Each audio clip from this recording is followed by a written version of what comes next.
Welcome friends. இன்றைக்கி நம்ம பாதாம் அல்வா எப்படி செய்கிறது பார்க்கலாம் வாங்க. அதுக்கு முன்னாடி இந்த வீடியோ பார்க்குறவங்க சப்ஸ்கிரைப் பண்ணலாம், சப்ஸ்கிரைப் பண்ணிக்கோங்க. அப்போ தான் நான் போடுற நோட்டிஃபிகேஷன்லாம் உங்களுக்கு உடனுக்குடன் வரும். இப்போ இதுக்கு தேவையானதை பார்க்கலாம் வாங்க. அதுக்கு ஒரு 1/4 கப் பாதாம் பருப்பு எடுத்து ஒரு ஹாட் வாட்டரில் 1 மணி நேரம் ஊற வச்சு இப்படி அந்த தோல் உரித்து வச்சுருக்கேன்.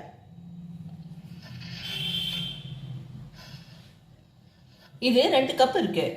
அதுக்கு 1.5 கப் சர்க்கரை எடுத்துருக்கேன்.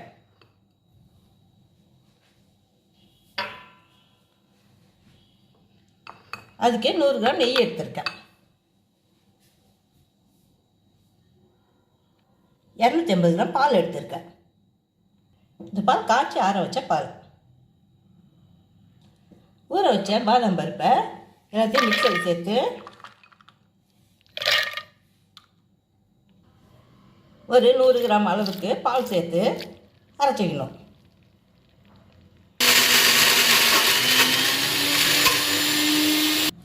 இதை பாருங்க, இது மாதிரி ரவை பதத்துக்கு அரைச்சிக்கலாம்.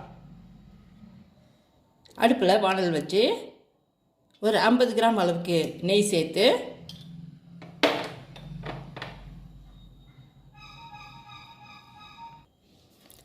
அதில் நம்ம அரைச்சி வச்சுருக்கோம் இல்லைங்களா, அந்த விழுதை சேர்த்துடணும். பாதாம் விழுதை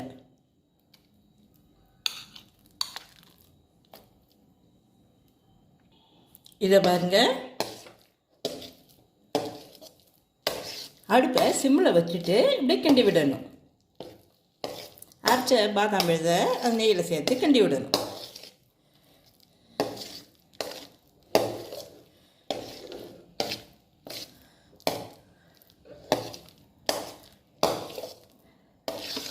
இந்த நெய் கொஞ்சம் சூடேற வரைக்கும் தான் தீ மீடியமில் இருக்கணும். பாதாம் விழுது சேர்த்தோடனே தீ ரொம்ப சிம்மில் இருக்கணும். இந்த நெய் ஃபுல்லாக இழுத்துக்கிற வரைக்கும் கிண்டி விடணும்.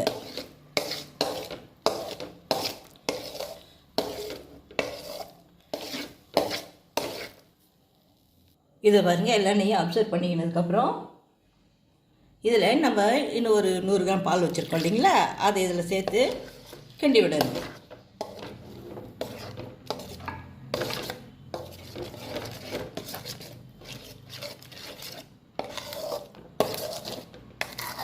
அடுப்பு சிம்மில் தான் இருக்கணும். கொஞ்சம் விட்டால் கூட பாதாம் பருப்பு அடி பிடிச்சிக்கும்.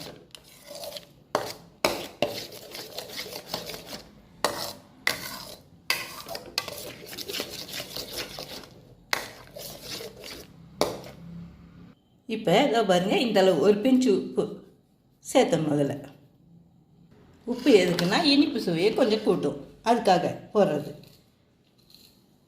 அது கூடவே கொஞ்சம் குங்குமப்பூ சேர்க்கணும்.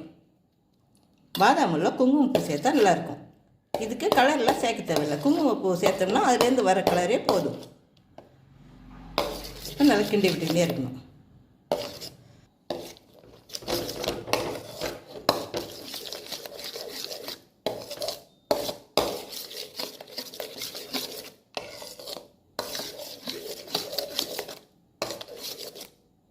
இதை பாருங்க, மெல்ல மெல்ல கலர் மாறிட்டே வருது பார்த்தீங்களா. அந்த நம்ம ஊற்றின பால் மீதி பாலில் அந்த இது வெந்துடும். அப்படியே பாதாம் பருப்பு வந்து நல்லா கெட்டி ஆகிற வரைக்கும் விடாமல் கிண்டிக்கிட்டே இருக்கணும். அந்த குங்குமப்பூவோட கலர் வந்து அது மெல்ல மெல்ல அதில் அந்த பாதாம் பருப்பு கூட சேர்ந்துடும்.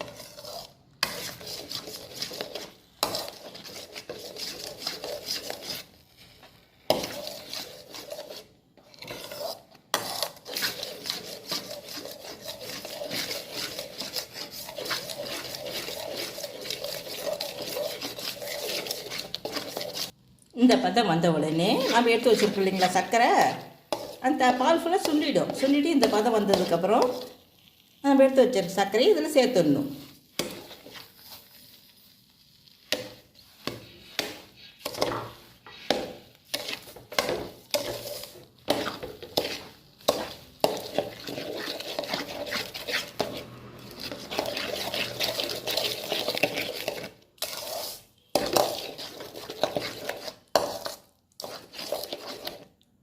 நம்ம சர்க்கரை சேர்த்த உடனே அந்த கலர் நல்லா தெரியுது பாருங்கள். நம்ம சாஃப்ரான் போட்டோம் இல்லைங்களா, அந்த கலர் நல்லா அதில் நல்லா தெரியுது பாருங்கள்.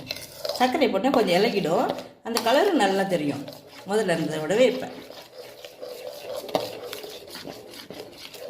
இது கொஞ்சம் கட்டியாகிற வரைக்கும் கிண்டணும். இதை பாருங்கள், சர்க்கரை போட்டதுக்கப்புறம் நீங்கள் கொஞ்சம் மீடியம் தீயில வச்சு கிண்டலாம். கிண்டும் போது எப்படி வாட்டாங்களோ அது மாதிரி கிண்டிக்குங்க.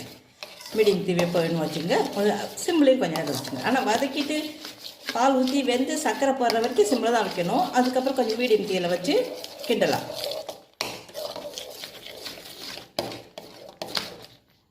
இந்த அளவு இருக்கும்போது ஒரு சின்ன ஸ்பூனில் ஒரு அரை ஸ்பூன் ஏலக்காய் பொடி சேர்த்துக்குங்க. இது ஏலக்காய் மிக்சியில் சர்க்கரை போட்டு அரைச்சி வச்சுருக்கேன்.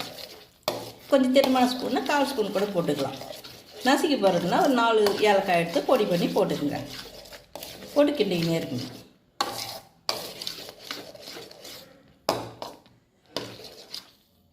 இதை பாருங்கள், இந்த பதம் வந்த உடனே மீதி நெய் வச்சுருக்கோம் இல்லைங்களா, அதை இதில் சேர்த்துடணும்.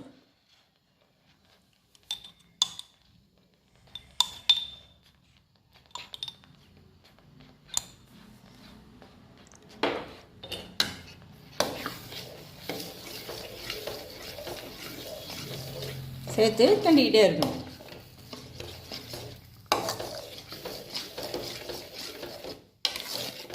பாதாமில் என்ன ஒரு இதுன்னா, ஆரம்பத்துலேருந்து கடைசி வரைக்கும் நிறுத்தாமல் கிண்டணும். கொஞ்சம் நேரம் சரி விட்டு கிண்டு ஒன்று விட்டோம்னா அடி பிடிச்சிக்கும்.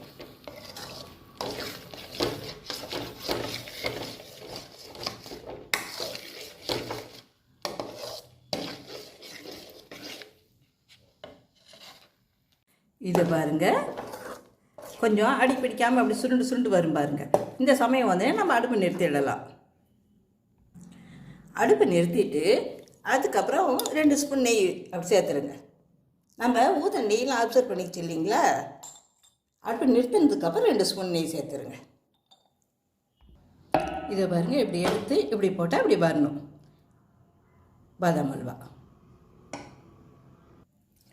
இதை பாருங்கள், பாதாம் பருப்பு அந்த பாதாம் அல்வா மேலே போடுறதுக்காக எடுத்து இப்படி ஸ்லைஸாக கட் பண்ணி செய்கிறேன்.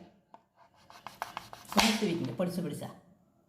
இதை பாருங்கள், இது மாதிரி ஸ்லைஸாக மெல்லிஸாக சீவி வச்சுருக்கேன் பாதாம் பருப்பு.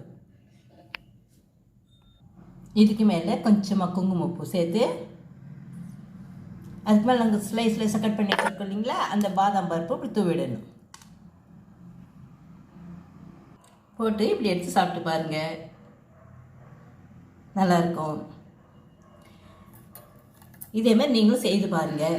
உங்களுக்கு இந்த பாதாம் அல்வா பிடிச்சிருந்தா இந்த வீடியோவை லைக் பண்ணுங்கள், ஷேர் பண்ணுங்கள், சப்ஸ்கிரைப் பண்ணுங்கள், கமெண்ட் பண்ணுங்கள் எப்படி இருக்குன்னு செய்து பார்த்து சாப்பிட்டு பார்த்து.